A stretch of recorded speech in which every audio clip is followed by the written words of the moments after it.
Hello everyone, welcome back to my mini blog. সকাল সকাল ঘুম থেকে উঠে চা আর বিস্কুট খেয়ে নিলাম। আর দেখো আমার বোনের পাঠানো সেই সাদা টাইম ফুল গাছে কি সুন্দর ফুল হয়েছে। তারপর ঠাকুরের জন্য ফুল তুলে বসে পড়েছি ভাত খেতে।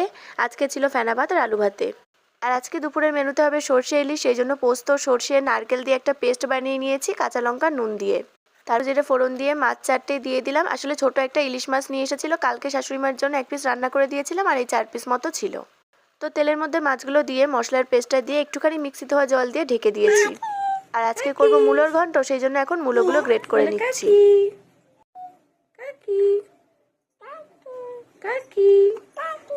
আর দেখেছো, টাকলু কিন্তু এখন আমাকে কাকি বলে ডাকে। কাকি তো বলতে পারে না, ওই তাতি তাতি করে। মূলোগুলো ওইদিকে আমি একটুখানি নুন জলে ভিজিয়ে রেখেছি, আর এদিকে দেখলাম আমার সর্ষে ইলিশটা হয়ে গেছে। ওপর থেকে একটুখানি কাঁচা লঙ্কা চিড়ে আর সর্ষের তেল দিয়ে নামিয়ে নিলাম। মূলোটা আজকে একদম বাঁধাকপির মতো করে ঘন্ট করব, তো 4-5টা আলু আর একটুখানি কাবলি ছোলা ভালো করে ভেজে নিলাম। আর তেলের মধ্যে রসুন ফোড়ন দিয়ে লঙ্কা আর আদার পেস্ট দিয়ে এবার টমেটো দিয়ে মূলোটুকু দিয়ে দেবো।